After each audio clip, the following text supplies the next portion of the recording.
belajar menjadi orang tua yang lebih baik lagi.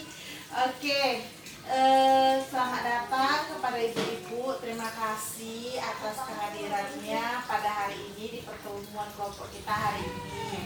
Oke, seperti biasa sebelum memulai pertemuan kelompok ini, marilah kita marilah kita berdoa menurut agama kita masing-masing. Doa dimulai.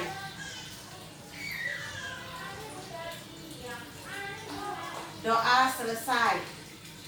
Oke, saya ingin mereview ya, mengingatkan ibu-ibu kembali apa yang kita pelajari pada pertemuan sebelumnya. Sebelum kita melanjutkan ke pertemuan pembelajaran hari ini, apa yang kita pelajari di pertemuan sebelumnya? Kayak ibu ingat Bu? Yang kesehatan Bu. Iya, apa itu Bu kita? Masalah kesehatan anak-anak. Iya. Mencuci tangan. Iya, udah dengan sabun di air yang mengalir. Sudah Bu. Sebelum saya kasih makan anak saya mencuci tangan dulu pakai sabun di air yang mengalir. Iya. Terus? Sebelum memberi makan anak saya. Iya. Oke, masih diingat dan sudah dipraktekkan ya ibu-ibu ya. Iya, Bu. Sebelum kasih makan cuci tangan biar anaknya nggak kena diare sama kuman-kuman, ya kan? Sudah buang air besar. Cuci tangan pakai sabun Ya, juga, di air besar di jamban. tidak sembarangan, tidak di mana-mana Tidak, ya, Bu. ya. Karena ada Bu, perilaku masyarakat yang kurang tertib itu, mereka membuang air besar di sembarangan tempat. Itu menyebabkan lingkungan yang tidak sehat. Ujung-ujungnya apa? Anak-anak kita yang terkena penyakit. Kalau anak-anak kita sudah terkena penyakit, siapa yang dirugikan? Kita yang dirugikan. Apa? Keluar uang untuk rumah sakit. Satu. Habis itu anak kita juga mengalami keterlambatan pertumbuhan karena penyakit tersebut, ya kan ibu-ibu? Jadi anak kita nggak sama besar sesuai dengan teman-temannya, ya kan? Anak kita sakit-sakitan tidak bisa sekolah, anak kita sekolahnya terganggu, jadi menghambat kecerdasannya untuk mencapai cita-citanya. Oke, hari ini kita akan bahas tentang pencegahan kekerasan terhadap anak. Pencegahan kekerasan terhadap anak. Tahu apa itu hak anak? Siapa yang tahu apa itu hak anak? Ada yang tahu apa itu hak anak? Gak ada. Oke, saya mau jelaskan sedikit ya. Di sini kita sharing saling berbagi ya. Anak adalah seseorang yang sebelum usia 18 tahun. Jadi kalau umurnya belum 18 tahun berarti itu anak-anak. Menurut ibu-ibu 17 tahun itu termasuk anak atau dewasa? Anak 18 tahun itu termasuk anak atau dewasa? Sudah dewasa. Jadi 17 tahun sampai umur 0 bulan itu termasuk anak-anak. Oke? Itu dilindungi oleh undang-undang dasar kita. Oke. Hak anak adalah kebutuhan dasar anak-anak kita yang harus kita hormatin ibu-ibu. Jadi hak itu harus kita hormatin, hak anak. Bukan kita saja yang mau dihormatin, anak-anak juga harus kita hormati. Oke? Ada yang tahu apa saja hak anak? Yang menurut ibu ada yang tahu apa saja hak anak yang harus diperoleh anak? Ada yang tahu? Oke, saya jelasin ya. Hak untuk hidup, hak untuk tumbuh kembang, hak untuk dilindungi, hak untuk berpartisipasi. Siapa yang tahu hak untuk hidup itu bagaimana? Kurang tahu ya? Oke. Makan. Iya, benar ya. Bu Gita ngerti dia ya. Hak untuk hidup itu contohnya kita berikan mereka makanan yang bergizi, perawatan kesehatan. Kalau bayi dikasih ASI, terus tempat tinggal, kita sediakan dia tempat tinggal yang layak, yang bersih, ya. Itu hak untuk tumbuh kembang, ada yang tahu? Yang kedua, hak untuk tumbuh kembang, ada yang tahu kita? Perlu nggak anak itu pergi ke sekolah? Perlu lah untuk berkembang dia, Bu. Iya, hak untuk tumbuh kembang itu contohnya mendapatkan pendidikan, kita berikan dia pendidikan yang sampai setinggi-tingginya ya. Tadi yang Ibu Sinta bilang, memberikan kasih sayang itu hak untuk tumbuh kembang. Terus kegiatan untuk minatnya, kita mendukung minatnya, keterampilannya, kita dukung dia, oke? Yang selanjutnya perlindungan, hak perlindungan. Apa itu hak perlindungan?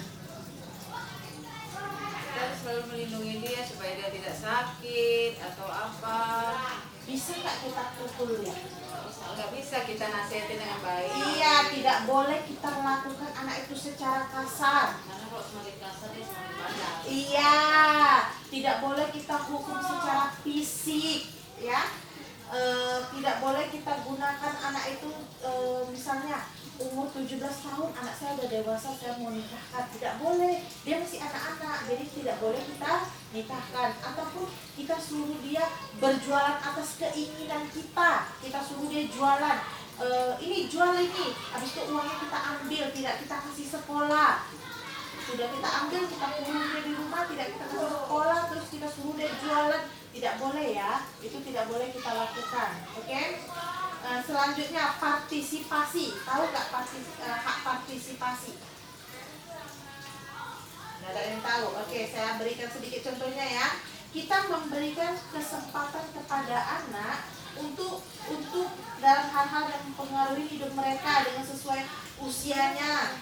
Contohnya meminta pendapat dalam mengambil keputusan. Seperti contohnya, kamu mau sekolah di mana? Jangan suka kita.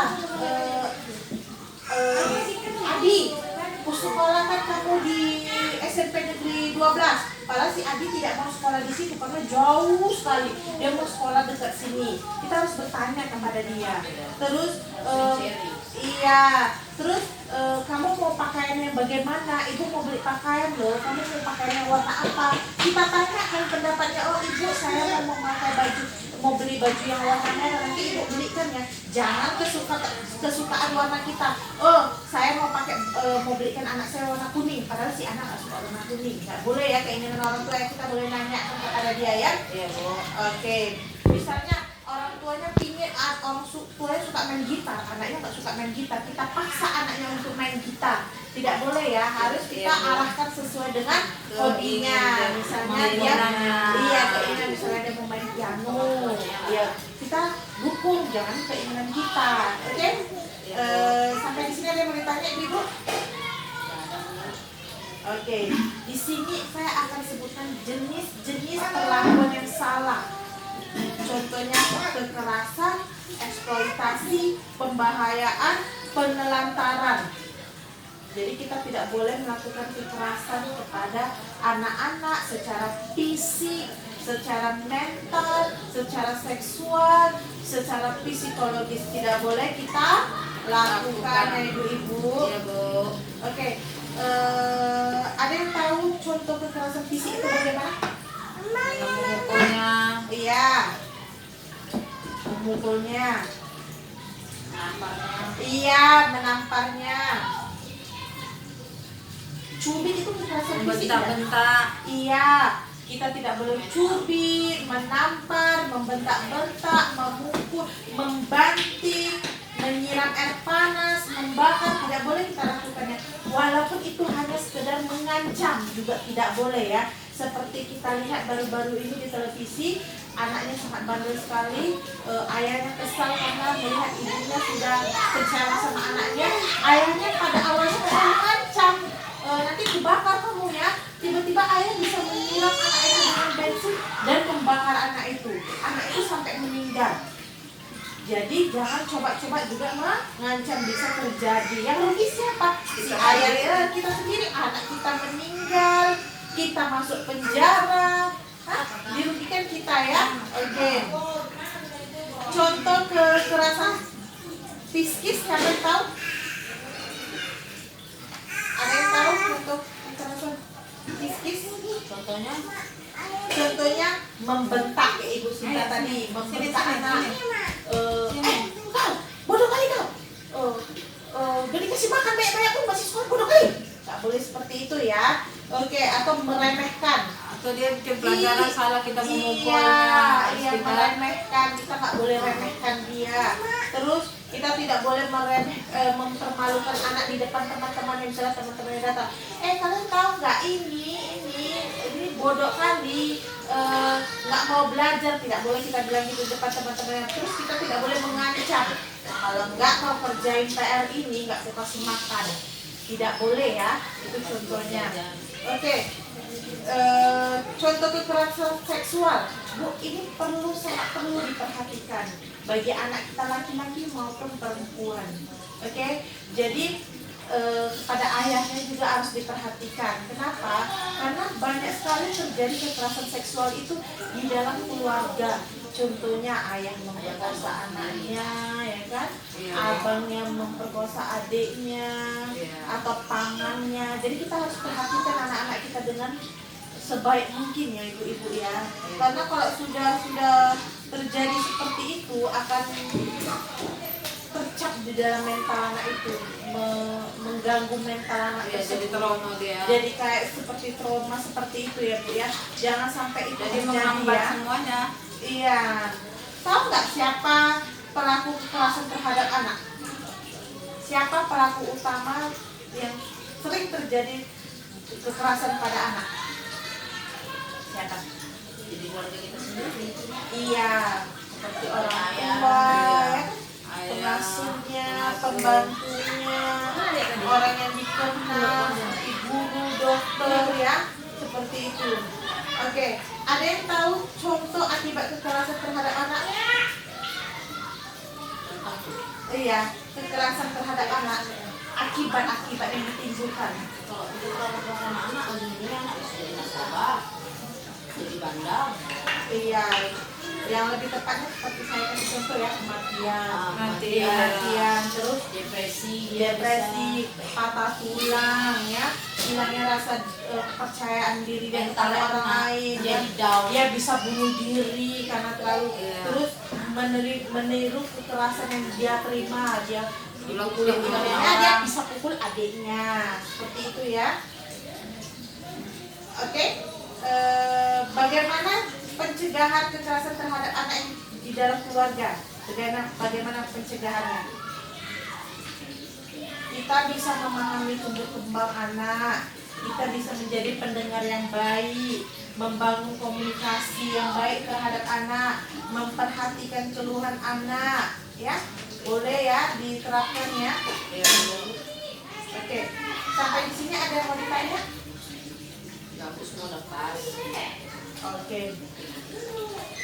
Oke, jadi contoh saya review lagi, apa contoh kekerasan kepada anak yang tidak boleh kita lakukan sebagai orang tua? Memukulnya, membentaknya, menjungkirnya, meremehkannya. Iya, oke. Kita tidak boleh lakukan hal-hal itu kepada anak-anak ya. Oke, saya berharap pertemuan kita ini, pembelajaran hari ini kita lakukan di rumah. Jadi kalau anak kita melakukan kesalahan, tidak kita pukul, Harus bisa tidak kita nasihati. bentak, kita tidak kita cubit, kita berikan kasih sayang, kita berikan hak-hak dia tadi, hak-hak yang keempat tadi, kita berikan empat hak itu tadi. Hak dia untuk hidup, hak untuk tumbuh kembang, hak perlindungan, hak partisipasi kita berikan itu ya ibu-ibu ya. Biar anak nanti kalau anak kita besar jadi orang yang berguna, kita sendiri yang bangga sebagai orang tua. Tengok itu anakku sudah menjadi pejabat, anakku sudah menjadi polisi. Kita yang bangga sebagai orang tua. Berarti saya berhasil mendidik anak saya. Berarti mau nggak anak-anak ibu menjadi presiden misalnya, ya kan, mau kan? Nah, makanya diperhatikan ya hak-hak anak tersebut, dipraktekkan di rumah ibu-ibu. Mudah-mudahan anak-anak ibu-ibu menjadi anak-anak yang berguna nantinya untuk bangsa dan negara. Oke, sampai di sini kalau nggak ada yang mau ditanyakan, kita tutup. untuk kelas kita ini. Saya mengucapkan terima kasih kepada ibu-ibu sudah mendengarkan sedikit arahan pembelajaran dari saya. Sebelum kita menutup, marilah kita berdoa menurut agama masing-masing. Doa dimulai, doa selesai.